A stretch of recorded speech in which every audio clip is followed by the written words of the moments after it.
I used to tell myself that love would eventually be enough. That if I kept showing up, paying the bills, fixing what broke, being the stable one, they would come around. It wasn't about ego, at least not at first. It was about belonging. When I married Monica, I knew she came with a 10-year-old daughter from a previous relationship. I wasn't naive. I understood that blending a family would be hard, especially with a child who had already lived through the shattering of one home. I gave her time, space, and kindness. I didn't try to be her dad. I knew better than that. I just wanted to be someone she could rely on. I paid for her school, her dance classes, her orthodontics. Every time she needed something, I was there, not because I had to, but because I wanted to. That's the part no one ever mentions about step-parenting. How invisible the effort can feel, especially when love is a one-way street. It didn't happen all at once. At first, she was just cold, quiet, a little dismissive. I expected that. But over the years, her indifference calcified into something sharper. She wouldn't speak to me unless she needed something. She never said thank you unless prompted, and even then it felt rehearsed. There were moments, brief and flickering, when I thought we were making progress. Like when she asked me to drive her to a school dance because her mom had to work late. Or when she fell asleep on the couch and I covered her with a blanket, and she mumbled, "Thanks," without opening her eyes. I held on to those scraps like they were gold. I convinced myself they meant something. That one day, she'd look at me not as the man married to her mother, but as someone who tried, someone who stayed. But now, looking back, I see how desperate that hope made me. How blind. The school called me on a Tuesday afternoon. I remember it because I had just stepped out of a meeting and saw 3 missed calls from an unknown number. I called back, thinking it might be an emergency, only to hear the voice of the vice principal, calm but clearly irritated. "Mr. Carter," she said, "we'd like to schedule a meeting with you regarding Layla's recent behavior. As her legal guardian, your presence would be appreciated." It struck me oddly, being called a legal guardian when emotionally, I was treated like a bystander. Still, I rearranged my schedule and showed up the next morning in a pressed shirt, not because I cared about impressions, but because I still believed in showing up the right way. I thought maybe this was my chance to finally matter. To step in not just as a wallet, but as a guide. A parent in practice, if not in blood. Layla was already seated in the office when I arrived. She didn't look surprised to see me, but she definitely didn't look pleased. Her arms were crossed tightly across her chest, her jaw clenched in that way teenagers do when they've already decided they're the victim. The vice principal briefed me on the issue. Layla had been caught vaping in the bathroom and talking back to a teacher when confronted. Not the end of the world, but serious enough that it needed addressing. I turned to Layla gently, not angrily, and said, "You've got to start thinking about the consequences of your actions. This kind of behavior can follow you." And that's when she snapped. She stood up, eyes narrowed with disgust, and shouted loud enough for the receptionist outside to hear. "I only take instructions from my biological parents. You are a nobody, just my ATM." It hung in the air like a slap. I didn't react. Not visibly. I just sat there, frozen, trying to decide what emotion I was even feeling. Embarrassment? Anger? Shame? No, it was grief. It felt like grief. The kind that settles deep in your stomach, cold and unmoving. I looked at the vice principal, whose eyes widened just slightly before she turned her gaze down, pretending to shuffle papers. Layla stormed out without waiting for dismissal, and I sat there for another minute before quietly thanking the staff and leaving. On the drive home, I couldn't even bring myself to play music. I just sat in silence, the phrase replaying in my mind on a loop. Just my ATM. That's what she saw me as. After years of showing up, of pouring myself into her future, of sacrificing vacations, weekends, and sleep, I was nothing more than a card with a pin. When I got home, I told Monica what had happened. I didn't embellish or dramatize it. I just gave her the facts.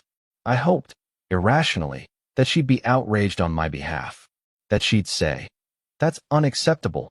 She owes you an apology." But instead, she sighed, looked me dead in the eye, and said, "What do you expect? You had no right to caution my daughter." My heart cracked in a way I wasn't prepared for. It wasn't just Layla who saw me as dispensable. It was Monica, too. All those years, I thought we were building something together, a family, a partnership. But it turns out I was building a house with no foundation, and the first tremor had collapsed it entirely. That night, I lay in bed staring at the ceiling while Monica slept beside me as if nothing happened. I didn't sleep. I didn't eat. I just thought. Not about revenge, not yet, but about dignity. About how long I had been slowly losing pieces of myself in a home that only valued what I could provide. I realized I had been playing a role they wrote for me. Provider, silent supporter, emotional punching bag. But I was more than that. I was a man who deserved respect, who had given it in abundance and asked for little in return. And now I was asking. No, demanding. Enough was enough. The next morning felt different. There was no warmth in the house, just this lingering chill that clung to the walls like mildew. I made coffee out of habit, but the taste was sour on my tongue, like everything familiar had turned on me overnight. Monica was in the kitchen scrolling through her phone, completely at ease, as though nothing had cracked the night before. I watched her for a moment, hoping she'd say something, anything, to acknowledge what happened. But she didn't. She just looked up, gave me a half-hearted good morning, and went back to whatever kept her so busy on that glowing screen. I wanted to scream, not from rage, but from the ache of being invisible in your own home. I wasn't just hurt, I was humiliated. I had stood in that office the day before, trying to be a father, trying to protect a child who'd been acting out, and I'd been reduced to a transaction in sneakers. The deeper hurt wasn't Layla's words, it was Monica's. That sentence wouldn't stop replaying in my head. You had no right to caution my daughter. Not our daughter. Her daughter. Like I was some outsider barging into their kingdom, uninvited and overstepping. The worst part? I believed I had a right. Not a legal one, maybe, but a moral one. I had clothed her, housed her, cared for her, celebrated her birthdays, paid for her braces, stayed up nights when she had a fever. I sat through her school plays, even the ones where she didn't have a single line, clapping just as loudly as the real dads. I let her call the shots, let her keep her distance, never forced a connection she didn't want. But I never failed to be there. And still, none of it mattered. To Monica, I was always just the man with the wallet and the title of step attached like an asterisk, a footnote in their lives. I went to my office, closed the door, and sat at my desk in silence. My hand hovered over the mouse as I stared at the bank dashboard on the screen. I kept thinking, if I'm just the ATM, let's see how they do without it. My fingers trembled slightly as I clicked the freeze card option. First Monica's, then Layla's. Then I opened the tuition portal and canceled the next installment I'd paid for Layla's school. It felt petty, almost cruel, but it also felt like liberation. Like cutting the chains that had quietly wrapped themselves around my ankles over the years. Every dollar I sent was an extension of myself, my time, my labor, my care. And I realized I'd been funding my own erasure. I wasn't going to do it anymore. Then came the final step. I called my lawyer. His name was Daryl, a no-nonsense man with a calm voice and sharp instincts. I didn't beat around the bush. Daryl, I said, I want to file for divorce. Today. There was a pause, a sharp inhale on his end, but he didn't question me. Are you sure? He asked. I didn't hesitate. I'm done being used, Daryl. I need out. He got to work immediately, asking for details, confirming timelines. We'd been married 6 years. Long enough to have built a life, but short enough that disentangling it wouldn't completely bleed me dry. When I hung up, I didn't feel triumphant. I felt hollow, like someone who'd finally accepted a truth they'd been running from. But inside that hollowness was something I hadn't felt in a long time, clarity. That afternoon, Monica got the papers. I had them delivered to the house by courier while I made sure I was away at work. I didn't want to be there for the scene. I didn't want to hear the gasps, the demands for explanation, the attempts to paint me as irrational. I already knew how the script would go. She'd be stunned, then furious, then sentimental. She'd cycle through all the emotional stages like flipping through a Rolodex of manipulation. But I'd seen behind the curtain now. And once you see someone's true face, the one they wear when they think you have no more use, you can't unsee it. When I got home, Monica was waiting in the living room, the divorce papers in one hand and a glass of wine in the other. Her mascara was slightly smudged, but her face was composed, like she'd rehearsed a speech in front of the mirror. "You're overreacting," she said, before I even put down my keys. "She's a teenager. You know how they are. You can't take everything she says so personally." I laughed, not out of humor, but disbelief. "She didn't just say something stupid, Monica. She meant it. And worse, so did you." Her eyes flared. "I didn't say anything that wasn't true." That was it. That was the moment I knew she still didn't get it. Still didn't see me. She thought this was about a teenage tantrum. But it was about years of silence, of being excluded, of my presence being tolerated instead of appreciated. "You watched me build this life with you," I said, my voice calm but firm. "You let me pay for everything. You let me show up, day in and day out, while you stood by and never once told your daughter I mattered. And now, you want to play the shocked wife." She opened her mouth to argue, but I raised a hand. "Don't. It's done. I'm done." I didn't sleep in our bedroom that night. I grabbed a blanket and crashed on the couch, not because I had nowhere else to go, but because it felt like neutral territory, like the battlefield line between two sides that no longer believed in the same cause. The next morning, Monica tried a different tactic. Softness. She made breakfast, her voice gentle, her eyes glossy. "We don't have to throw everything away," she said quietly. "You're overworked, maybe just overwhelmed. You've done so much. Don't let one bad moment define everything." But that was the problem. It wasn't one bad moment. It was the slow erosion of respect, the 1,000 tiny cuts, the way my name was never written on family forms, the way I was never invited to parent-teacher nights unless Monica couldn't make it, the way Layla never called me anything, not even my first name, just him or he. This was just the first time someone had said the quiet part out loud.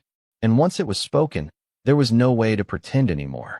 By the end of that week, something in me had shifted completely. It wasn't rage or vengeance that drove me anymore. It was clarity. Cold, still, unapologetic clarity.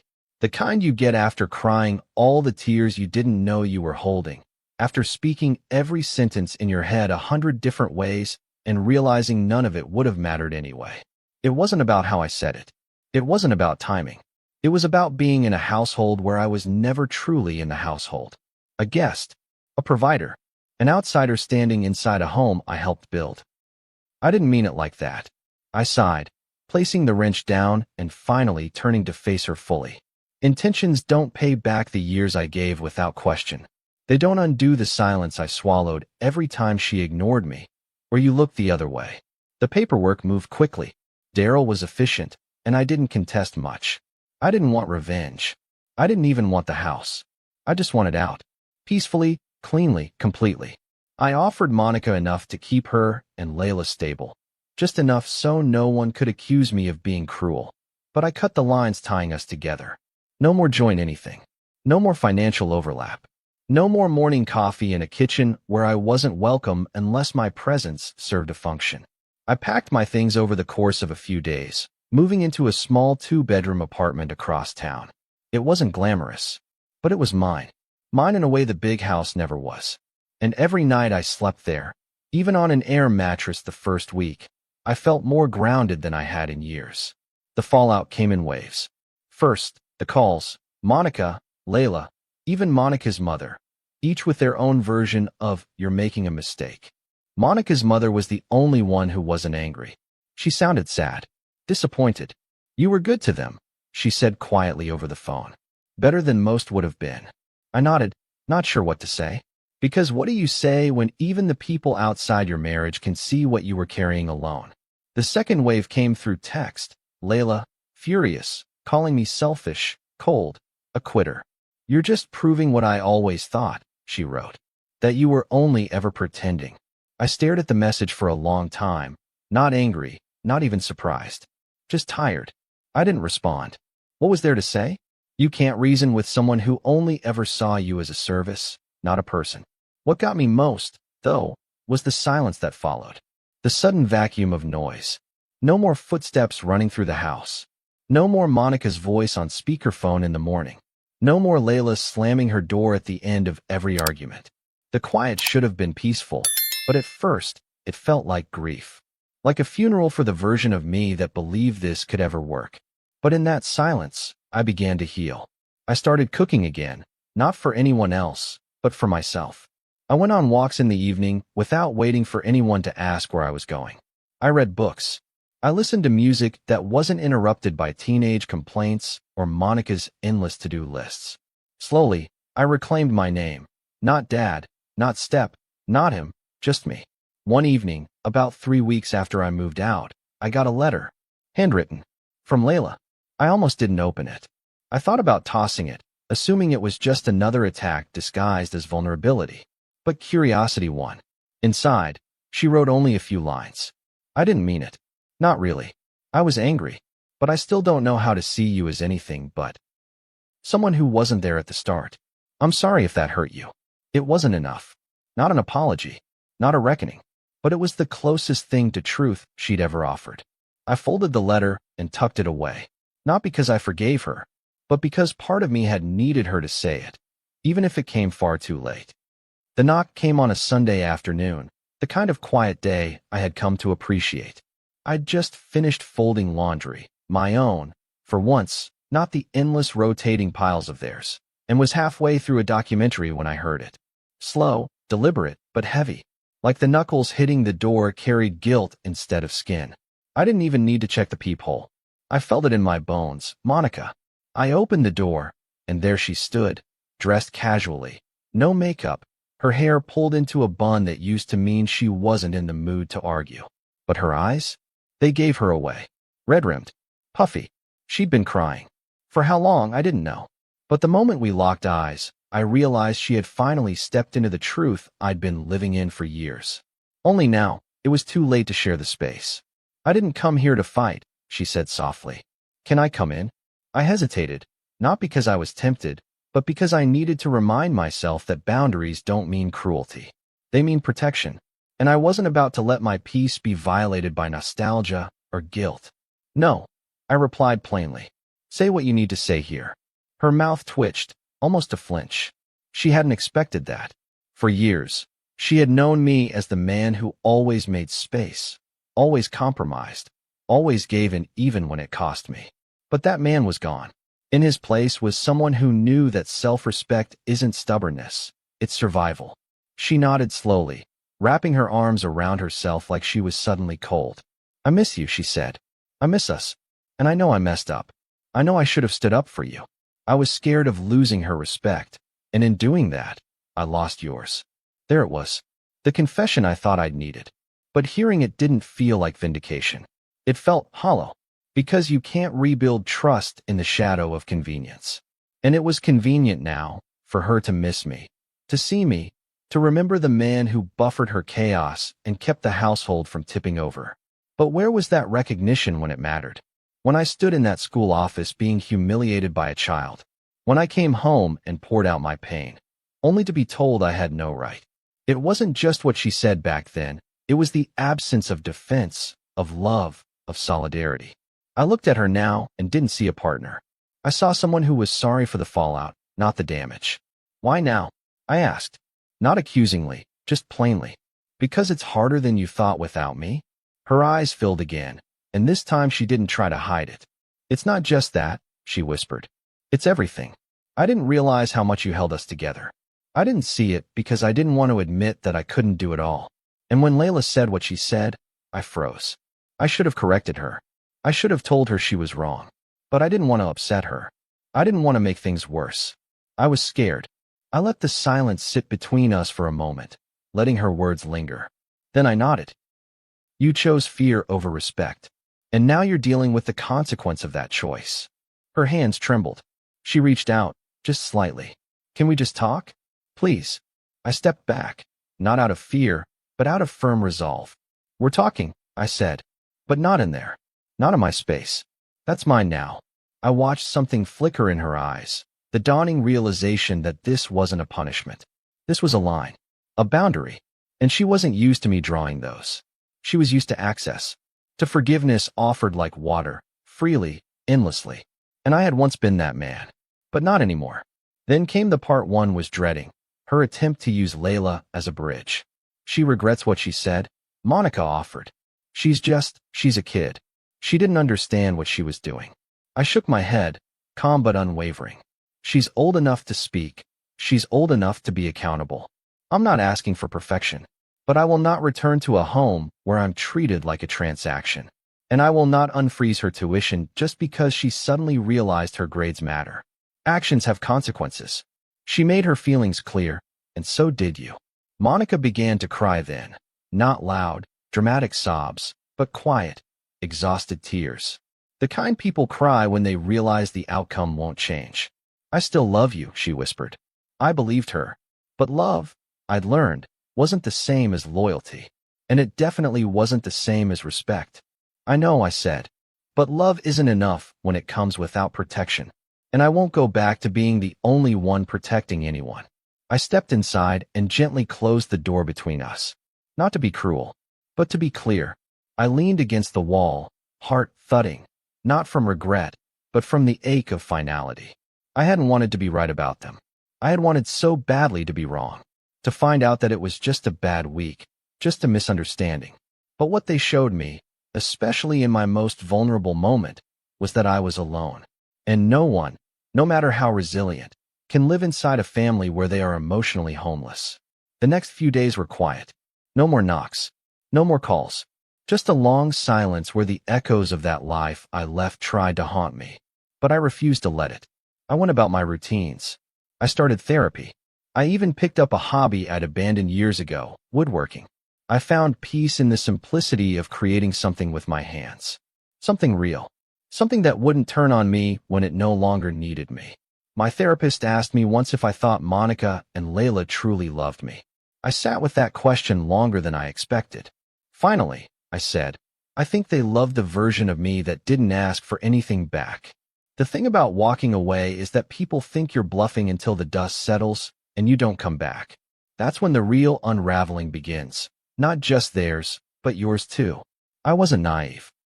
I didn't expect that signing the divorce papers and reclaiming my peace would mean everything fell into place like a neat little Hollywood ending. What actually happens is quieter, more complex. You lose people you didn't know you were going to lose. Friends take sides. Coworkers look at you differently, especially if they knew you as the family man. People start asking questions that aren't theirs to ask. Was it really that bad? Couldn't you have worked it out? But she seemed so sweet. And every time, I had to remind myself that just because a house looks nice from the outside doesn't mean it isn't rotting at the foundation. It was my brother, Devin, who surprised me the most. We hadn't always been close growing up, different priorities, different personalities, but he'd always shown up when it counted. I expected him to understand, or at the very least, stay neutral. But one night, he called me out of the blue and started in on me before I even had a chance to say hello. Man, what the hell are you doing? He asked, frustration dripping from every syllable. You really walked out on a teenage girl and your wife over a damn argument. I sat there stunned, holding the phone to my ear like it had just slapped me. It wasn't an argument, Devin, I said slowly. It was a years-long dismissal wrapped up in one sentence. You don't get to call it an argument just because it finally broke the surface. But he wouldn't let up. She's a kid, man. Kids say dumb things. Hell, I told Dad I hated him once. You gonna throw your whole life away because a girl tested boundaries? That's when I felt my voice rise, not out of anger, but out of heartbreak. No, Devin, I'm throwing away a situation where my boundaries never existed to begin with. I didn't leave because of what Layla said. I left because Monica made it clear she agreed. He went quiet then, and I took a deep breath. You weren't there. You didn't see how they looked at me, like I was some vending machine with a voice. And I kept showing up, for years, with no recognition, just expectation. He didn't apologize, but he backed off. That was enough for me. But the call rattled me more than I expected, because underneath his words was a fear I hadn't really faced yet, that maybe I had become cold. Maybe I was too harsh. Maybe there was something broken in me now that couldn't forgive. But every time that voice whispered in my head, I thought about that office. About Layla's eyes, full of contempt, and Monica's silence afterward. That wasn't a mistake. That was clarity, the kind that scorches you awake. Then came the post. Layla had apparently taken to social media, not just a venting rant, but a full-on smear campaign. Screenshots made their way to me through mutual friends, texts filled with concern or mild amusement, depending on who was reading. She'd posted something on her story. Imagine marrying a man who pretends to care until you say something he doesn't like. He couldn't handle the truth, so he bailed. You were just my ATM, and I guess he proved it. It stung, not because she lied, but because she believed it. Because she said it again, now not in anger, but in defiance. It wasn't a heat-of-the-moment thing anymore. It was a declaration. A public one. I sat with that post for a long time. I didn't respond. Didn't comment. Didn't message her. What would I say? That hurts. Of course it did. But trying to correct someone who had already decided who you are is like arguing with a painting. You're shouting at a version of yourself that only exists in their mind. It doesn't matter how loudly you speak. They already chose the frame. But even in my silence, it ate away at me. Not because I wanted to win her back, but because part of me had really tried to be a father to her. I hadn't just provided. I had hoped. And now that hope was being spit on in digital ink, liked and shared and screenshotted like it was entertainment. I saw Monica 2 days after the post went viral within our tiny social circle. We ran into each other at the pharmacy. Her face was pale, her body stiff, and she barely said hello before looking down at her phone like it could shield her from the tension. I didn't say anything either. What was left? We'd said everything. But later that night, she texted me a single message. I didn't tell her to post that. I'm sorry. I stared at it for a few seconds before replying. But you didn't stop her either. She didn't respond after that. The next morning, I got a call from someone I hadn't expected, Layla's school counselor. She was kind, measured, and careful with her words. Mr. Carter, I know things have been complicated, but I felt it was important to reach out. Layla's grades have dropped significantly. She's been withdrawn, skipping assignments. She asked to speak with someone, but refused to talk to the school psychologist. I closed my eyes, rubbing my forehead. What do you want from me? I asked, gently but honestly. The counselor paused. I'm not asking you to reinsert yourself into a painful situation, but I think she's spiraling, and she won't admit it. That moment caught me off guard. I wasn't heartless. I wasn't unreachable. But I was wounded, and wounds don't just vanish because someone else is bleeding. I told the counselor I appreciated the call and that I hoped Layla got the help she needed. But I also made it clear I wasn't stepping back into that role. Not until there was ownership. Not until there was respect. Because love given without conditions is noble, yes. But love given without boundaries? That's self-harm. And I'd done enough of that. It's strange how quiet peace can be. Not the kind of quiet that follows an argument.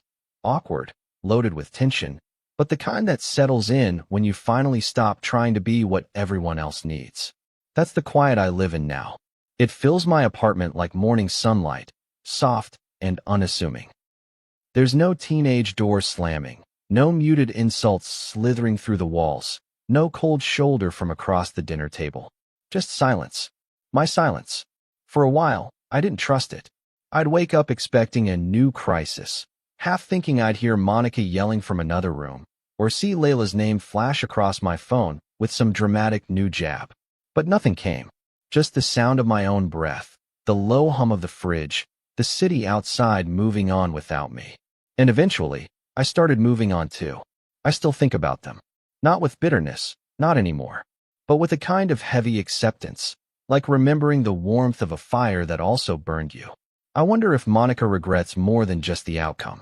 I wonder if she ever sits in that big, now quiet house and hears the echo of her own words. You had no right to caution my daughter. That sentence was a fracture in our foundation, but it was built on years of smaller cracks. Things left unsaid. Resentments left to fester. I think about the nights I stayed up researching scholarships for Layla, the mornings I left the house early to drop her off, knowing full well she wouldn't say thank you. I did all of it thinking I was earning my place, proving I could be part of their unit. I thought love was a currency, and I just had to pay enough of it. But the truth is, love without respect is just servitude. There was a moment, brief, almost imperceptible, that made everything crystal clear. A few weeks after that call from the school counselor, I saw Layla again. It wasn't planned. I was walking out of a hardware store, some new tools in hand for a bookshelf I'd started building, when I spotted her across the parking lot. She was getting out of Monica's car, hair tied back, backpack slung lazily over one shoulder. She looked thinner, tired, a little older than I remembered. And for the first time, I didn't feel anger. I felt distance. Not the kind that begs to be closed, but the kind that lets you breathe. She caught my eye, froze, and for a second, we just stood there in the late afternoon light. Two people who used to share a home and now barely shared a history. She didn't wave. She didn't smile. But she didn't sneer either. She just gave me a small, reluctant nod, and then walked away. That nod, it wasn't an apology, and it wasn't forgiveness. But it was real. A recognition, maybe, that I'd been there, that I'd tried, that I wasn't just the ATM. I was the man who showed up even when no one asked him to. And while that small moment didn't undo the past, it reminded me that sometimes standing firm teaches more than endless compromise ever could. People remember what you tolerated, but they also remember when you stopped. That was the day I realized I had nothing left to prove. Not to Layla, not to Monica, not even to myself. Since then, I've built a new rhythm. Mornings start with quiet coffee, not demands. I go for long walks. I cook meals that don't get criticized or ignored. I've joined a small local men's group. Guys going through divorces, stepdads trying to make sense of blended family chaos. We meet twice a month at a community center. We share stories. Some are funny, most aren't. But it's the first time in years I've felt understood without having to explain myself. One of the guys, Nate, said something that stuck with me. He said, "There's a difference between being needed and being valued. One's a weight, the other's a gift." I wrote that down. It lives on a sticky note by my bathroom mirror now, because I know exactly which one I was, and which one I'll never be again. Sometimes Monica texts. Not often. Usually short things, bank updates, mail that still gets sent to the old address, the occasional question about insurance. She never mentions us. Never mentions Layla. Just logistics. And I'm fine with that. Closure isn't always a conversation. Sometimes it's just the absence of the chaos you used to call love. I think she's learning her own lessons now, though I doubt she'd admit them out loud. That's okay. I don't need an apology to validate what I already know. I did everything I could. I gave more than I had, and when the debt of disrespect came due, I finally stopped paying. I don't hate Layla. Not even a little. She's a kid raised in confusion, caught between loyalty to a mother who taught her boundaries were optional and a stepfather who tried to teach her otherwise. She never stood a chance. But that's not my cross to bear anymore. Maybe one day she'll sit in a therapist's office and talk about the man who paid for her braces, drove her to school, and left when it finally broke him. Maybe she'll come to understand that love isn't unconditional when it's unreciprocated. But again, that's her road, not mine. As for me, I sleep better now. I laugh more. I make space for people who see me, not just what I can do for them. I'm not perfect. I still flinch when I hear certain words, still second-guess myself when friends invite me to family gatherings. But I'm healing. Slowly. Honestly. And without apology. Because sometimes the bravest thing you can do is walk away from people who only notice your absence when the benefits disappear. And sometimes, choosing yourself isn't selfish. It's the only sane thing left to do. If you've ever been treated like a resource instead of a human being, if your presence was only appreciated when it served someone else, this story was for you. You don't have to stay where you're merely tolerated. You have every right to walk away from anyone who confuses your kindness for weakness. If this resonated with you, let me know in the comments. What moment made you finally choose yourself? Don't forget to like, share, and subscribe for more real stories about boundaries, betrayal, and the courage it takes to put yourself first. See you soon in the next story.